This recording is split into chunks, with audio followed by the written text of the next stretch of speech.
Of course, a gripping terror story that happened over the weekend that kind of rocked the entire world. Seeing this headline, but what happened on Bondi Beach in Australia was definitely alarming and just really, really emotional for people to see and witness on the same day that there was a shooting at Brown University in Rhode Island, and on the same day that Sandy Hook happened back in 2012, I do believe here.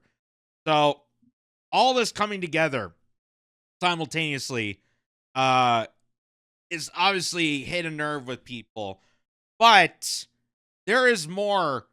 There is more to this story than people realize.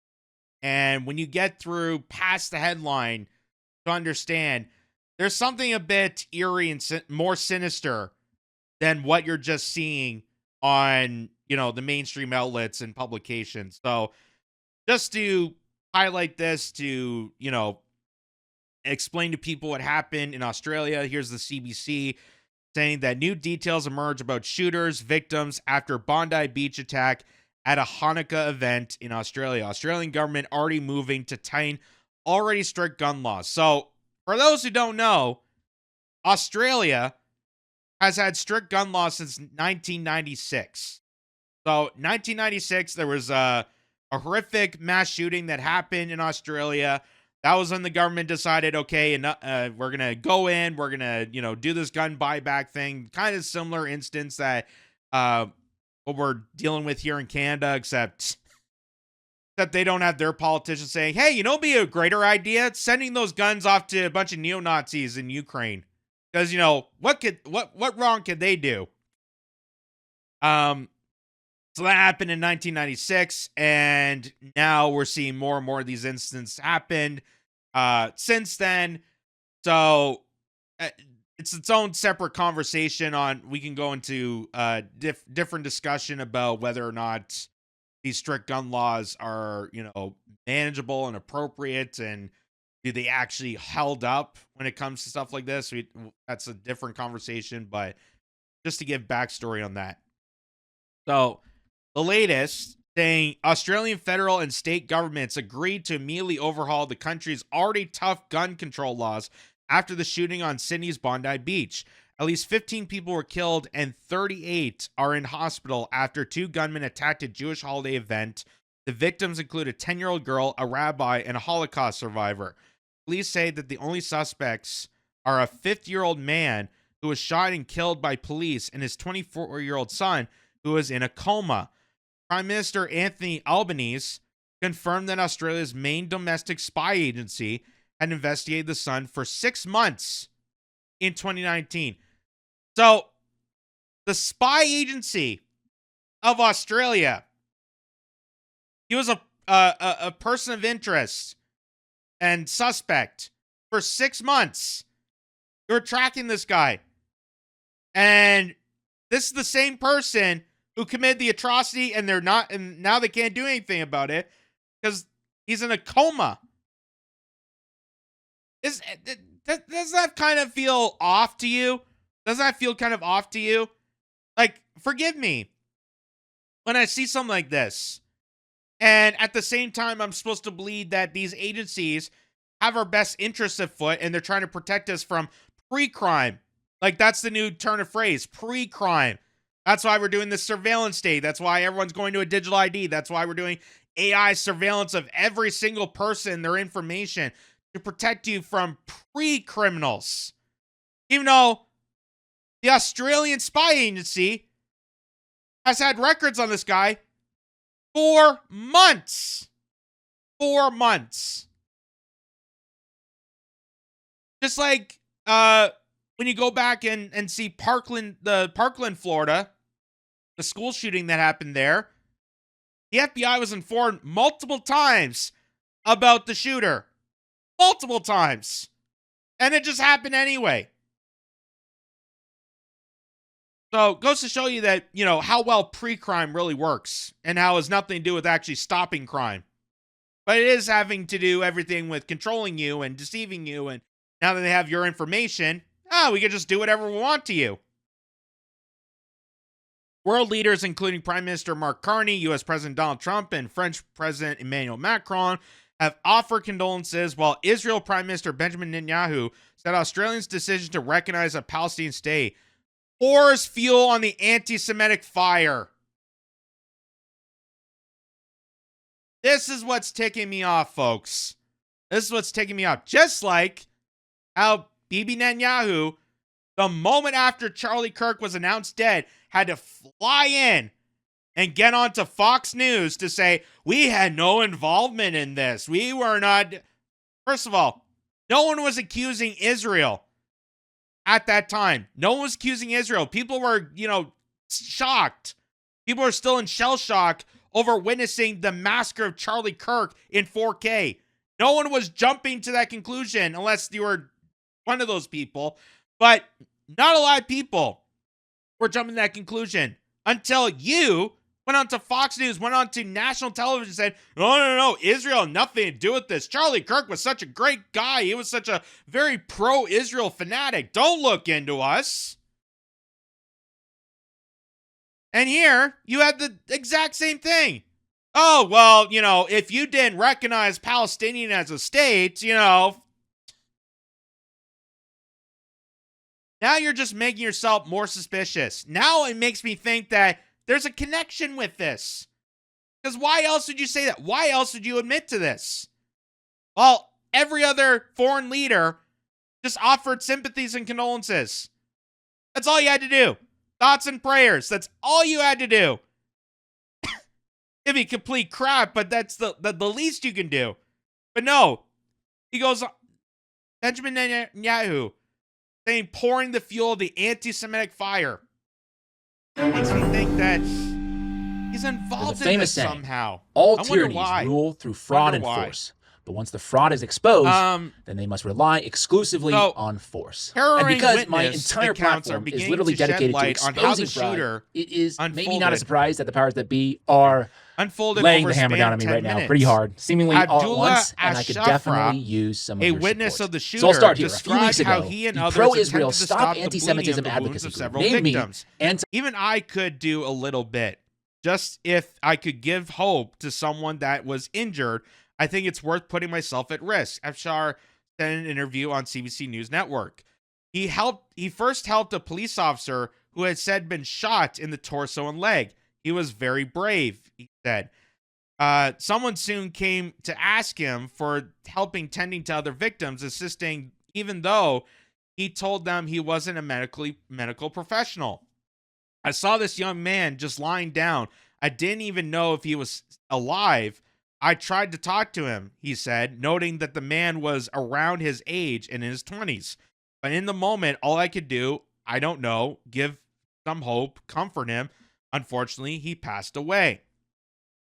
The identities of the victims haven't been formally revealed by authorities, but some information has begun to emerge. Their ages range from 10 to 87.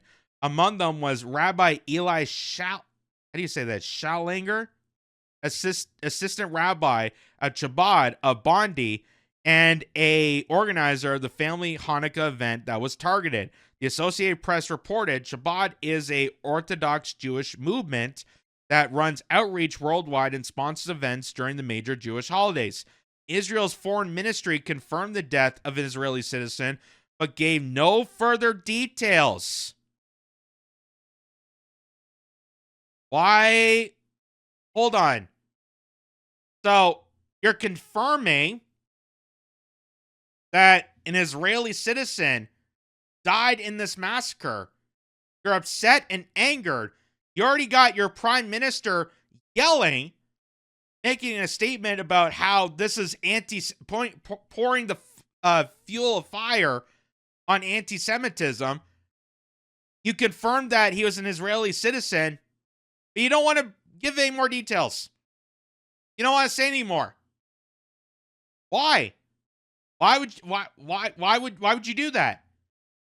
If you're angered, if you're upset that one of your citizens died in Australia during a Hanukkah event, and clearly you're up in arms about it, why would you keep information that could be useful in this investigation. Why would you hide that away? Again, it really adds more suspicion. Really adds more suspicion. French President Emmanuel Macron said a French citizen identified as Dan Elkaman was among those killed. Larissa Kelterman said reporters outside St. Vincent's Hospital in Sydney about her husband, Alexander Kleitman, was among the dead. The couple were both Holocaust survivors, according to the Australian newspaper.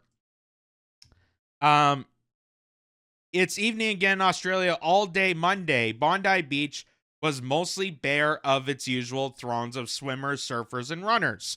Mourners paid their respects and laid flowers at a makeshift memorial at the Bondi Pavilion overlooking the beach. Israeli and Australian flags were draped at the memorial. Police and private Jewish security guards patrolled. Bondi resident Morgan Gabriel, of 27, said she had been heading to a nearby cinema when she heard that she thought there were fireworks before people started running up her street. It's a very sad time this morning, she told Reuters. This is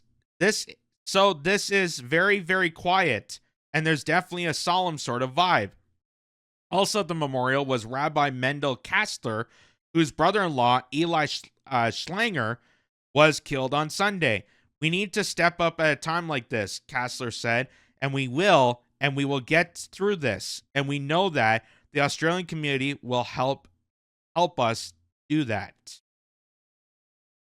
So, as horrific this is,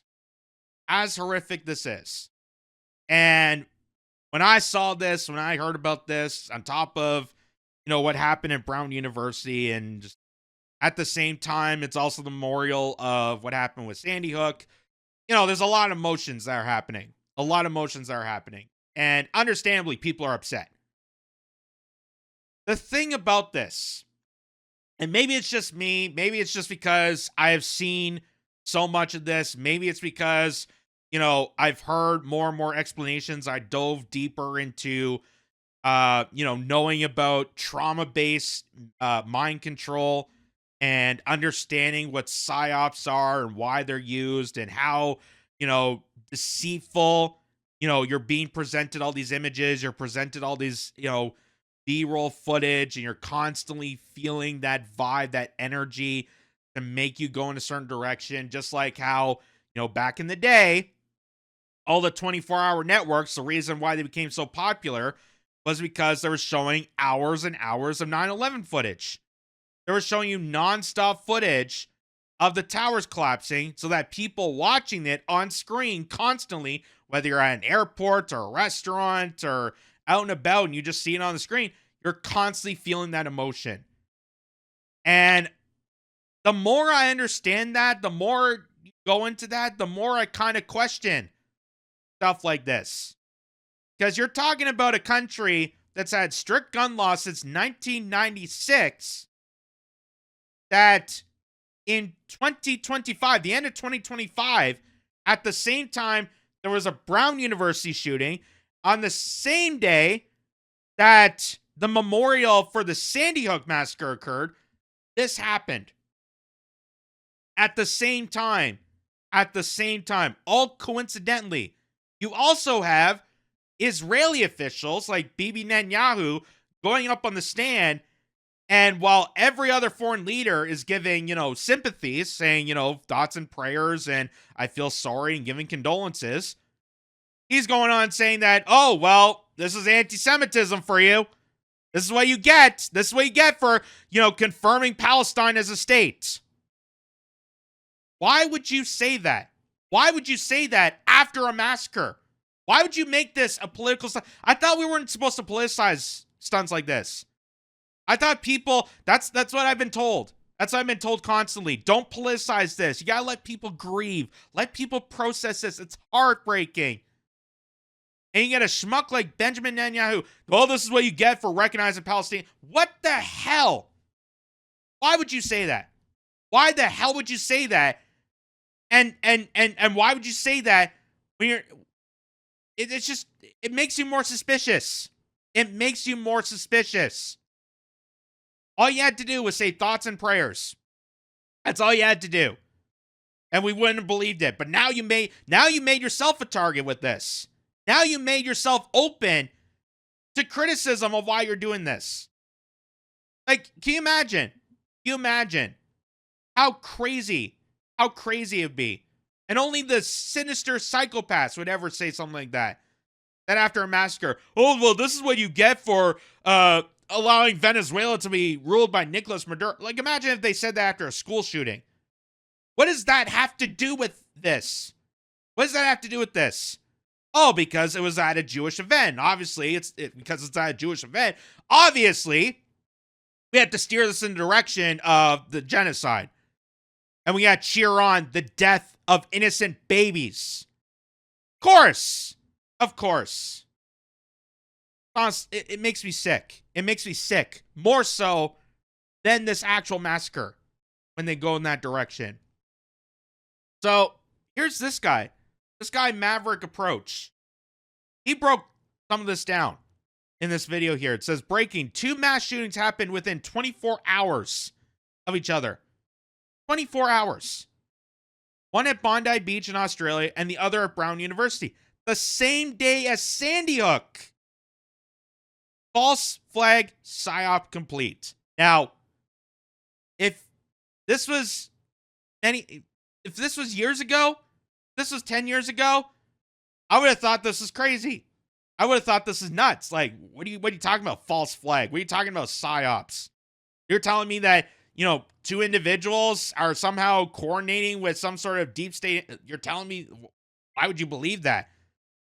But since we now know all this stuff, and after, the Charlie Kirk massacre, after Butler, Pennsylvania, after everything we know, all the publications that have been coming out, after deeping into the seams of mind control, understanding a little bit of that, this doesn't sound crazy to me. This does sound like something that they would do. And why I believe that there's some sinister afoot besides just two people gunning down people on a beach in Sydney. On the same time frame that someone gunned down college students at Brown University. Something tells me that there's more sinister stuff behind closed doors that allowed for this to happen. So let's hear what Dee says. And away we go. So remember about a week and a half ago, I made a video about this tweet, Candace saying there's a 9/11 style attack happening the second week of December. Well, it happened. Because not one, but 2 mass shootings happened within 24 hours of each other, starting with this one at Brown University, where 2 are dead and 8 are in critical condition. So he's referring to what Candace Owens said about how Israel, because they were losing the PR stunt, they were losing the battle of controlling the information, they were losing the battle. That's why they got Larry Ellison to buy TikTok and Paramount and buying up the entire media sphere. Not because, Larry Ellison knows a lot about entertainment, because they need to control the narrative. They need to control the information because they're losing the battle. They're losing the battle. So Candace Owens said that because they're losing the battle, Israel, of course, behind closed doors, and we know this from the Samson option and other military directives that people are well aware of now because it's been revealed. It's out in the open. You can go look this up for yourself. It's not new to anybody. That there's going to be some directives into scaring people into submission, scaring people into complicity. Just like how 9/11 was to scare people into the Patriot Act, into war in Iraq and Afghanistan. Just like how all these other horrific events to scare people into submission. This is what I'm talking about. This is trauma-based fear propaganda. This is to traumatize you so that you get immediately emotional, not look at this critically, and rely on the government sources to tell you what to do. And right now, they're trying to convince people that, this is what you get for recognizing Palestine. Of course, they're going to try and spin this towards Hamas and Hezbollah. And this is why we got to take control of the Middle East. This is why we got to detonate bombs in Russia. This is why we got to do everything that we're doing right now. This is why we got to continue on the evil, because we're using evil to scare you to accepting it. This is trauma-based mind control. So let's hear the rest. Then we have this one that happened at Bondi Beach, Australia, where 12 are unalive, including one of the shooters, making this Australia's deadliest shooting in 3 decades. Now, make no mistake about it, just like 9/11 being a false flag psyop, these are false flag psyops. Which means the events are real, the victims are real, but who and what behind it is much more nefarious than you think, with somebody pulling the strings. I mean, can anybody tell me why not 1, but 2 survivors from the Brown University shooting were also survivors in 2 separate shootings, one in California and one in Florida? Now, I know school shootings in America are pretty frequent, which is a stat not to be proud of, but what are the chances? Then there's this, where Brett Smiley, the mayor of Rhode Island where Brown took place, his name shows up in the Google Trends searches 24 hours before the shooting in Israel. Not to mention, one of the shooters in Bondi, Naveed Akram, we know everything about him within minutes, but nothing about the Brown University shooter, as they're still trying to figure that out. And his name also shows up in Google Trends 24 hours before in Tel Aviv, China, and Cyprus. So, this Google Trends site is really impactful. And I'm surprised they're not trying to shut down Google Trends, because it reveals a lot of information. It actually reveals a lot of information. It doesn't look like it, but it does. Because as you can see there, people from Tel Aviv to China to Cyprus, which is now, I guess, the new Tel Aviv, because that's where all the Israelis are trying to flock to after the country is being, systematically destroyed and self-imploding on itself. They did all this research and Googled the guy who was involved in the Bondi Beach shooting, the suspect. So why would you be searching for this individual before a massacre occurred? Unless you were a part of it, unless you had some sort of information that knew that this event was going to occur.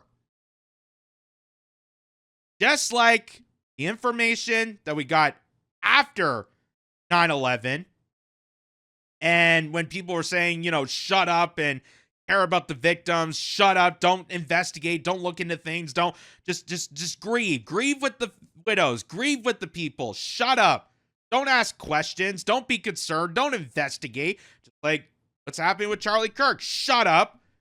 Don't look into it. Don't look who killed at Charlie Kirk. Just grieve with Erica Kirk and shut up. Because that's the normal, healthy thing to do. Not get to the bottom of this, not trying to actually do justice, not actually trying to stop future crimes from being committed, which I thought that was the whole point of, pre-crime and all this. But it turns out none of that matters. None of that matters. And it's all because of this. It's all because it's a psyop to trick you. This is trauma-based mind control. And they've done this for how many decades? And like I said, if you told me this, even 5 years ago, I wouldn't have believed it. I wouldn't really believed it. But after all the stuff we have witnessed, after diving a little deeper into mind control and understanding, past occurrences, the JFK assassination to 9/11 to the Oklahoma, like all of it. All of it's relevant to stuff like this. It's using the tactic of fear to bait people into a specific agenda. And of course, they're going to try and use this as a means to elevate pro-Israel propaganda. And of course, the Australian government's going to, amp up the surveillance state. And they're probably going to use tactics to bring on, digital IDs. They'll use this as an excuse. They'll say, in order to make you safer, you, as an ordinary citizen that had no part of this, that was a victim of this, that saw the massacre, you have to give up. You have to sacrifice yourself to these oligarchs that may have been involved in this. Anyway, let's see some more. What? Even this witness at Bondi Beach said he saw the shooters, then 4 policemen approach, but didn't shoot back. His time, and 4 policemen there didn't give fire back. I don't understand why. But it gets... So, that was an eyewitness at Bondi Beach confirming to the reporter that there was police officers at the scene walking up to the suspects as they're holding the rifles, and they didn't shoot at them. They didn't arrest them. Supposedly the Australian spy agency have been keeping tabs on these two. And you're telling me the police officers found them and did nothing. I'm supposed to believe that this is just a random incident. It's a random incident that Google Trends was searching for these people, that the Australian spy agency had tabs on these people. They did nothing about it. That Israel's Prime Minister Benjamin Netanyahu stood up and said that this is what you get for supporting Palestine. You're telling me that this is supposed to be organic? That this just happens to be a horrible day for Australia? That this was not planned out?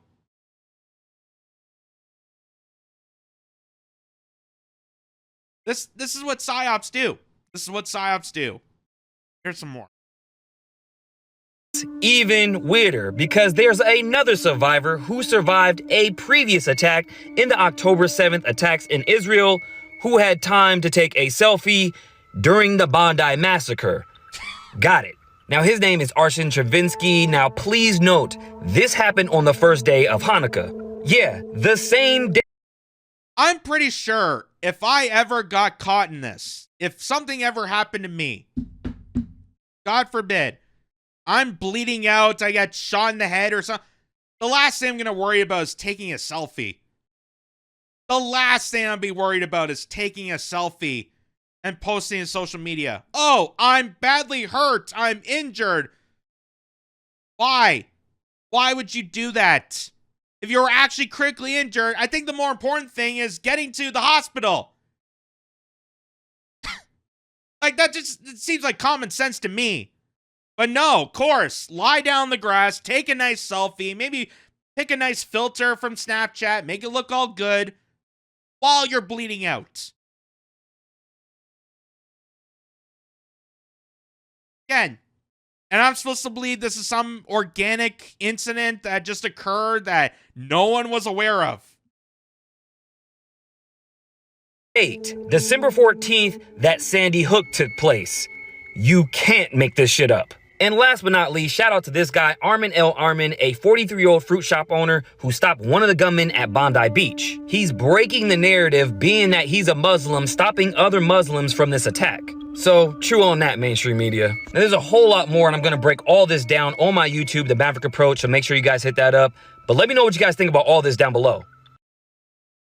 Alrighty, so that was the guy, Maverick Approach, who has, I guess, a YouTube channel. Maybe I'll start checking him out some more, because that was pretty insightful.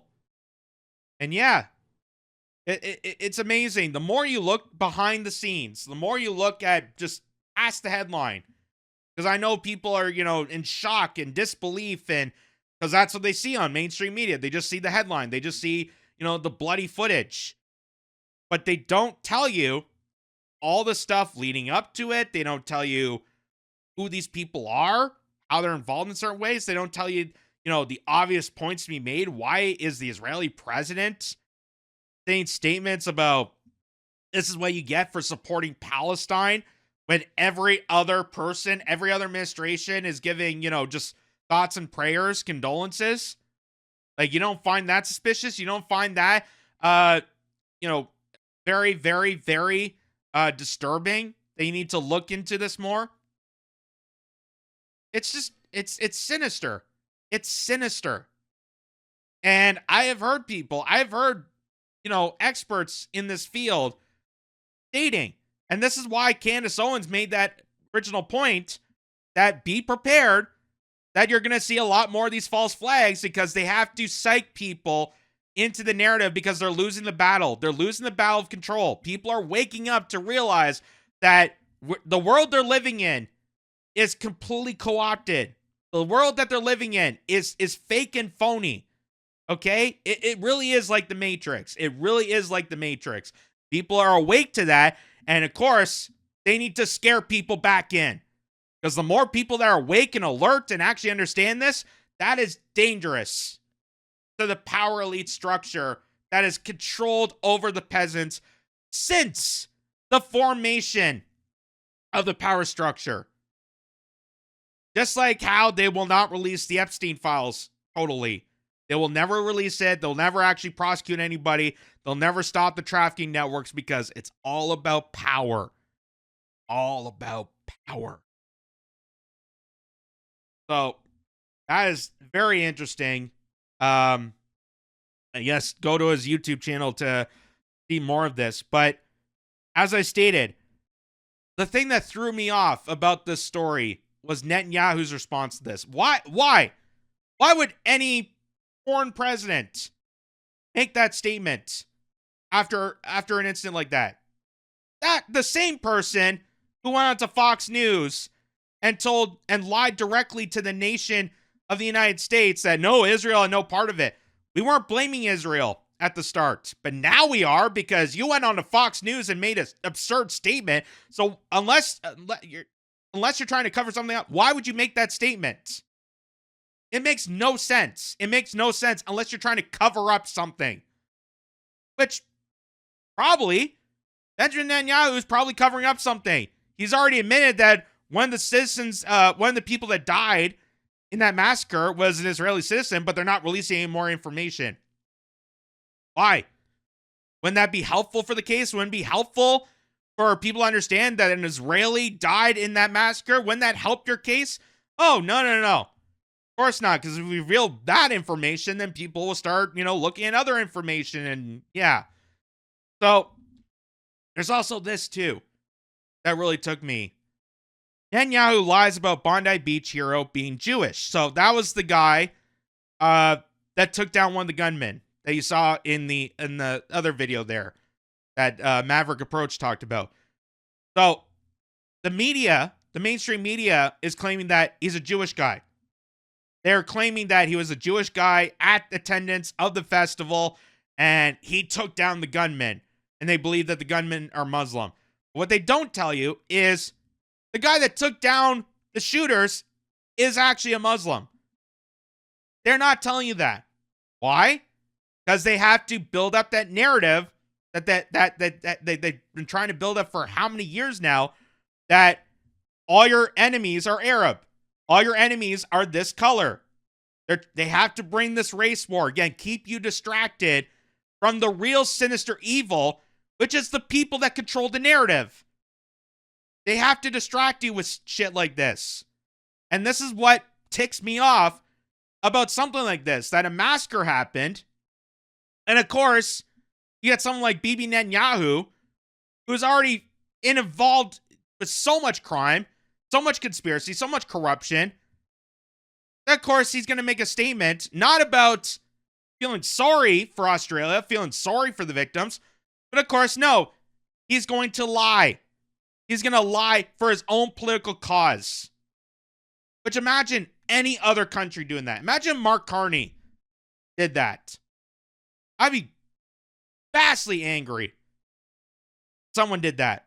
And of course, Benjamin Netanyahu is going to state that. So here's him at a conference here. Again, this is shortly after the massacre in Bondi Beach.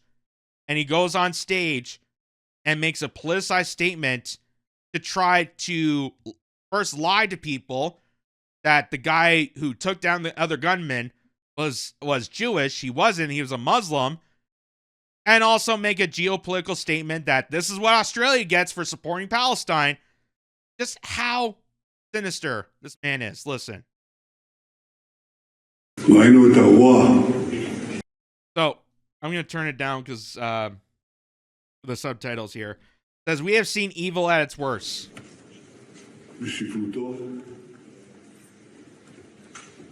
And we have also seen Jewish heroism at its best. I saw on the way here a video of a Jew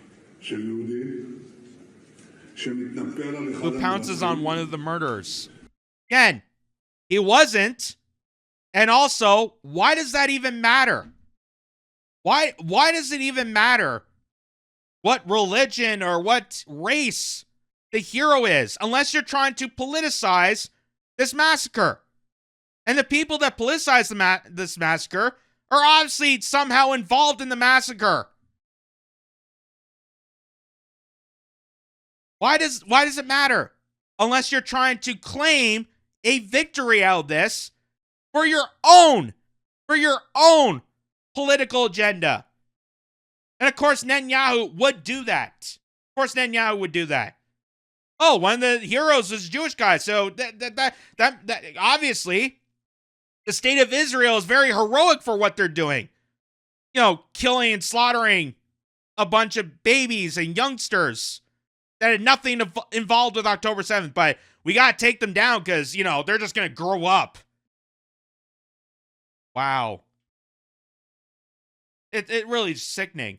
Who pounced on one of the murderers, takes the weapons from him, and saves who knows how many lives. So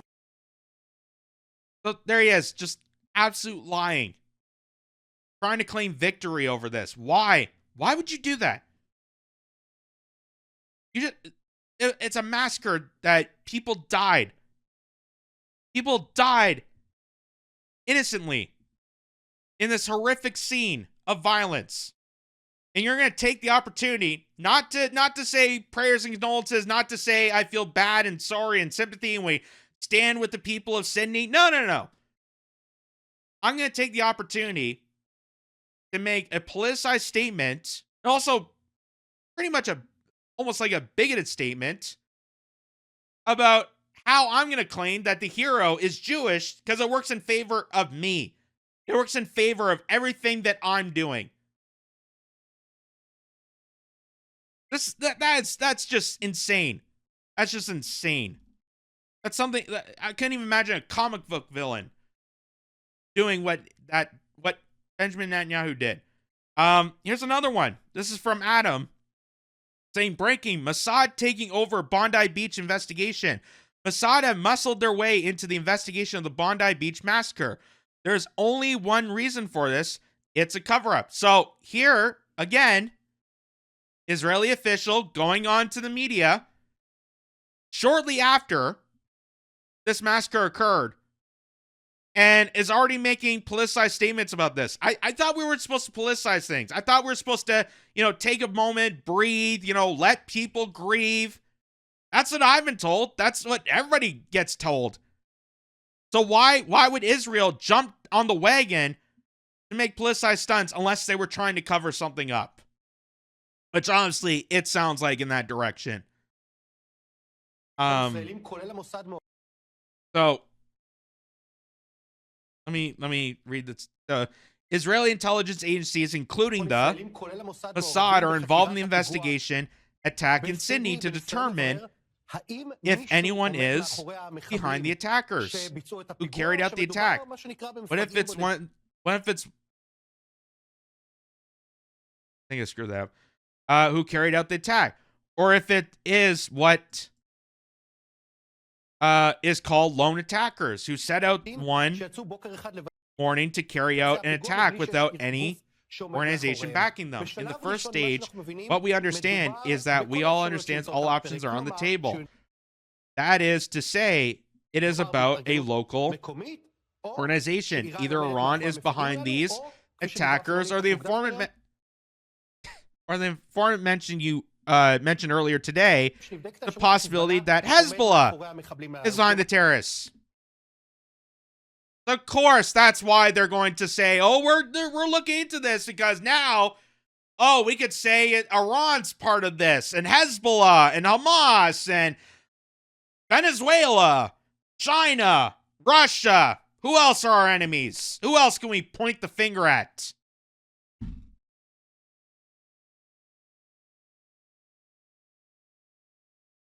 Why?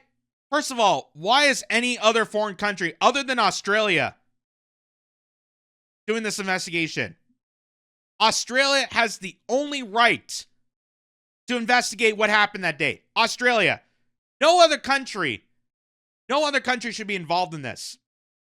But you get friggin' Israel going on television saying, no, we're taking involved in this. The Mossad's already on this case, and we're starting to believe that, yeah, they're involved in, Iran and Hezbollah and Hamas and all this other stuff. We barely know anything about the attackers, but of course, they're definitely Hamas terrorists, definitely involved in Hezbollah. You've got to be kidding me. You've got to be kidding me. It's just it's so sick. It's so sick. It's like after what happened with Charlie Kirk, and I saw all the tweet storms about how it was a lefty attack. Charlie Kirk wasn't even dead at the time. He was still in the hospital bleeding out with barely a chance to survive, and everyone was already jumping on board. It was a lefty attack. It was a lefty attack. Like, how deranged do you have to be? How deranged do you have to be? At the same time, you go after people like me, you go after Candace Owens or Tucker Carlson or anybody else to say, hold on a second, let's break this down, figure this out. And you smash those people by saying they're being disrespectful. How dare you? How dare you? This is unbelievable. Of course, they go on television and say this crap. Of course, you're not going to hear this in our media. That's why the best journalism to get, unfortunately, to understand Israel and understand, things that are going on in the world, go right to the source. You want to know what Israelis really think? Go right to their media. Go search them up on X there. Go search up their news headlines and see what they really think. You want to know about Ukraine? Go right to their sources. Because they're not afraid. They're not afraid to, they don't have the need to cover things up. They're just out in the open. Yeah, we're taking involved in the investigation. We're going to claim that they're Hezbollah because it works in favor of us.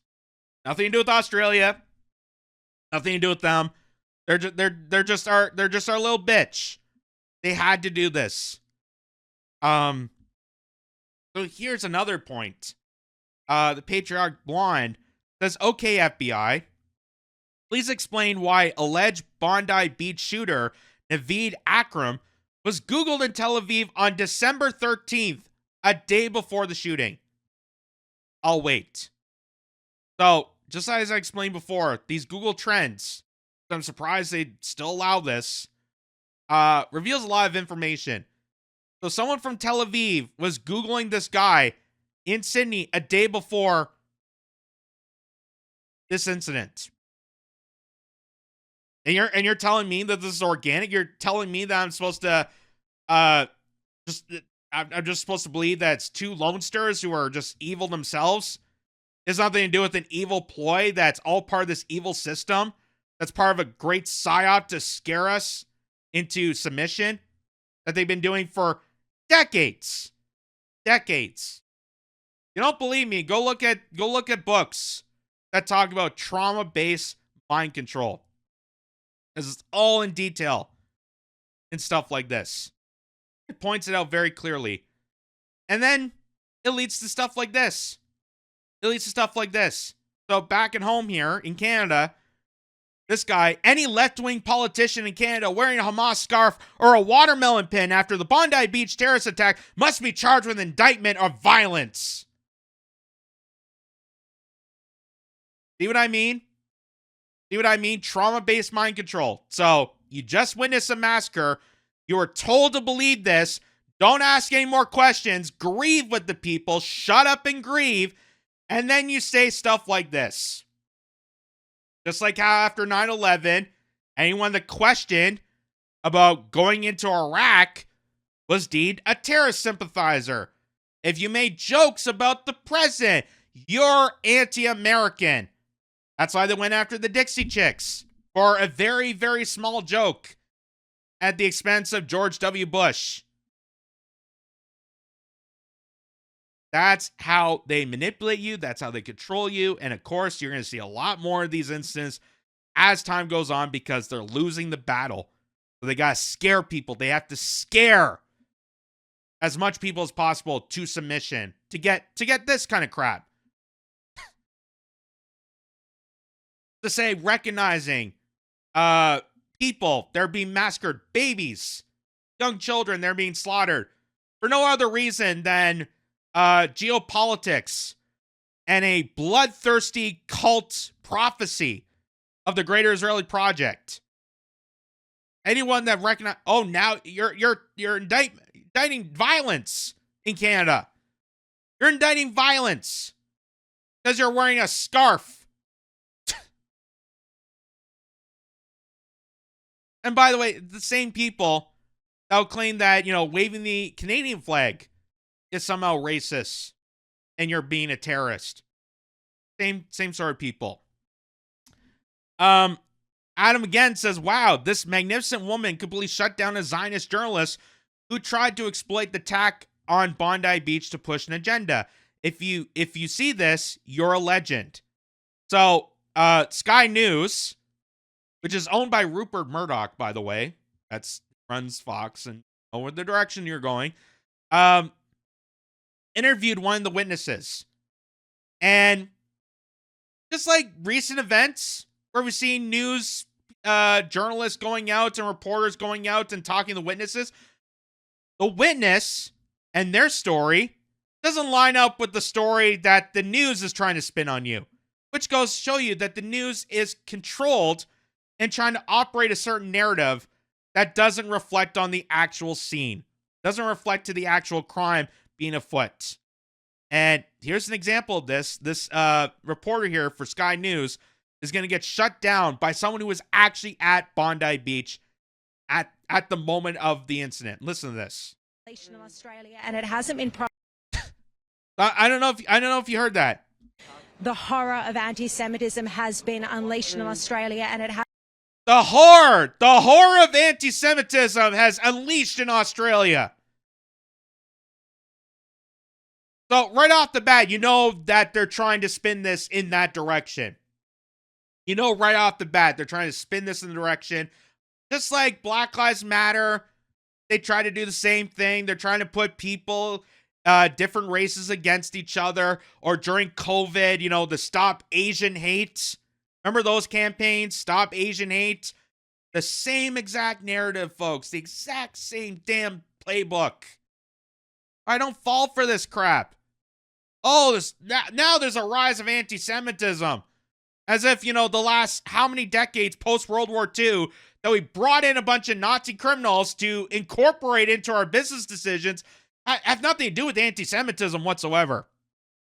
How we honored a neo-Nazi in Parliament by applauding, doing a standing ovation twice. Oh, that's not anti-Semitism.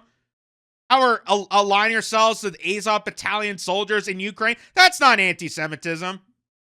But now we got to deal with it. Now it's a rise. Anyway. Hasn't been properly dealt with by authorities. And this is where we are now. I don't want to blame anyone tonight other than the people that perpetrated this horror on our community. No one else is to blame. And I don't want to get into that tonight because we have a community that is in shock, that is grieving. I'm in shock. And the horror of anti. So that woman there, the witness, is not going to subscribe to this lady's bantering. Obviously, we know why she's saying it. We know why they're trying to put this as, this wave of anti-Semitism that just came about in Australia. And oh my God, now we got to worry about this.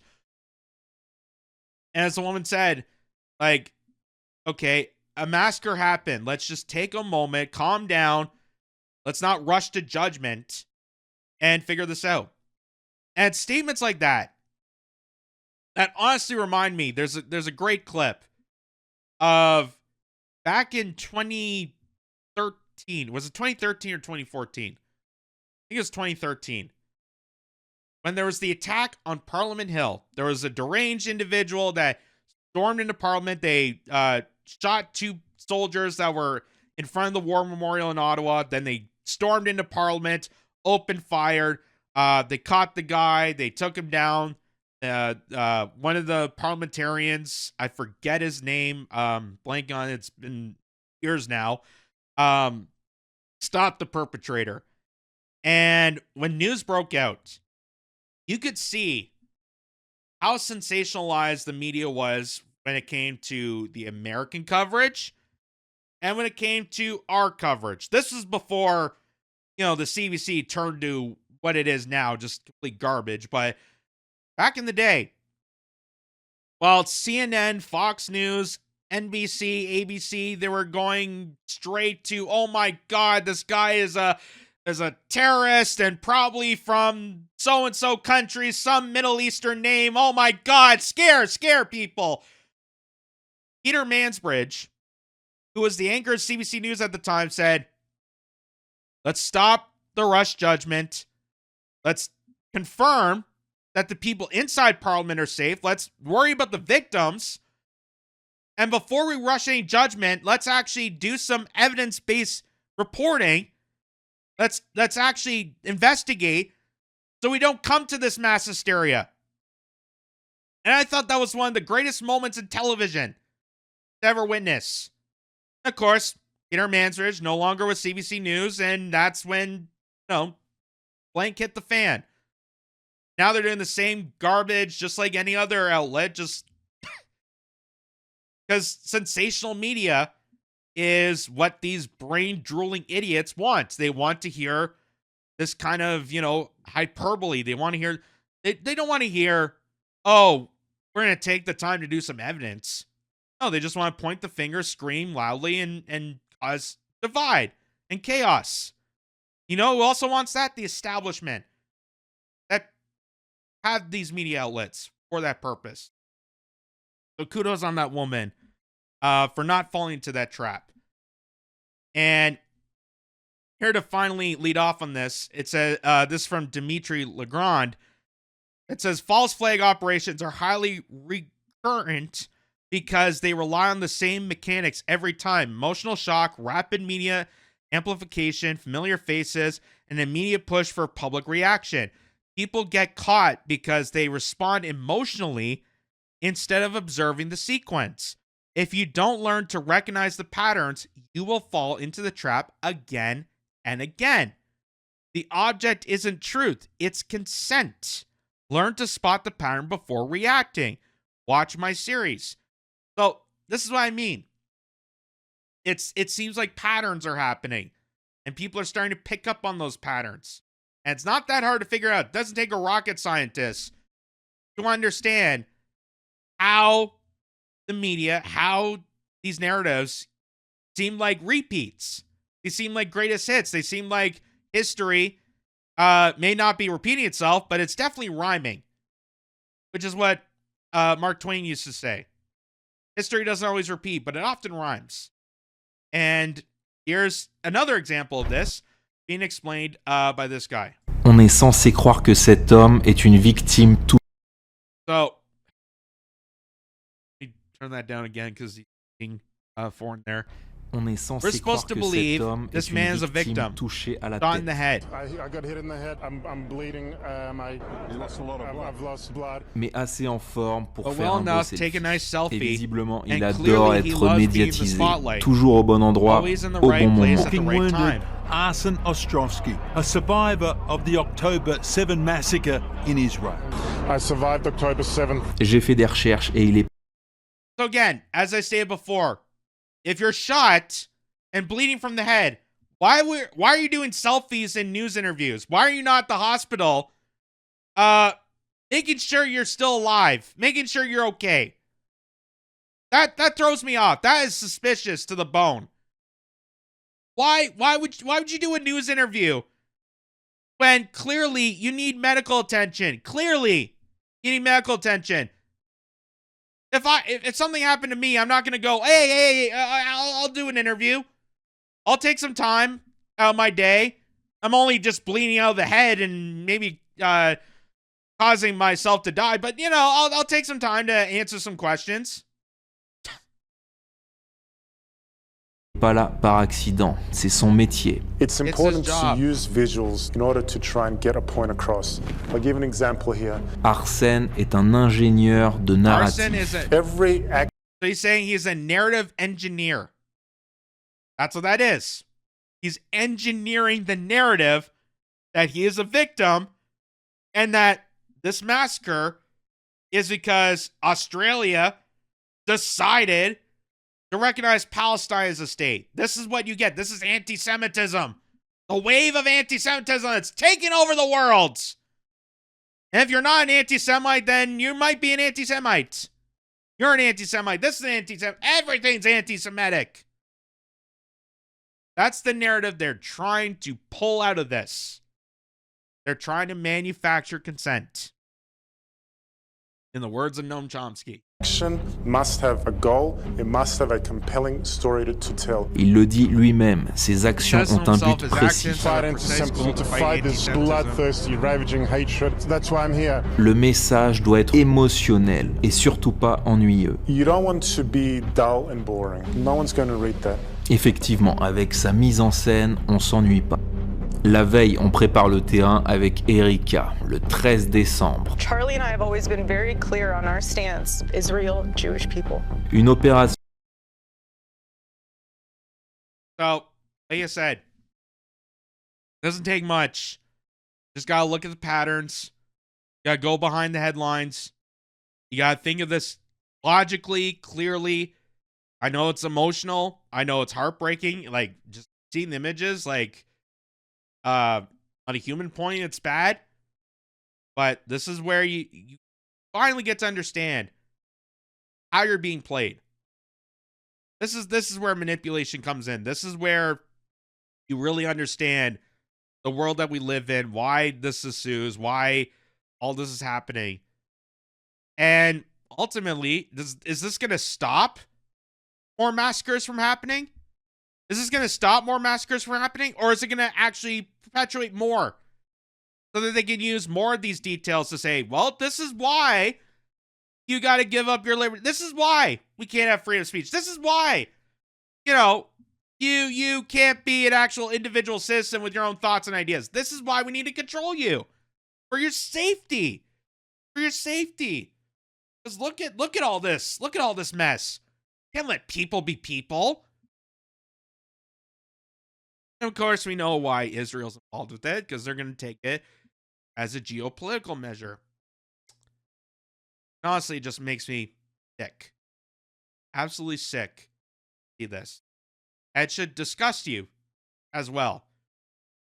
Knowing that these events are occurring, and no doubt they're going to keep occurring, and they're doing this purposely. They're doing this purposely. They're not actually trying to resolve issues. They're not trying to stop more of these massacres. They're just trying to play upon it for themselves, which is, I would say, more sinister than the actual act of terror that happened on that day. And it's sad. My thoughts and prayers go out to those victims, but if you're behind the scenes, manufacturing the narrative, taking control, and saying that, hey, this is going to benefit me, you're sinister. You're a psychotic, sinister MFer. And you have no right to mention about this whatsoever.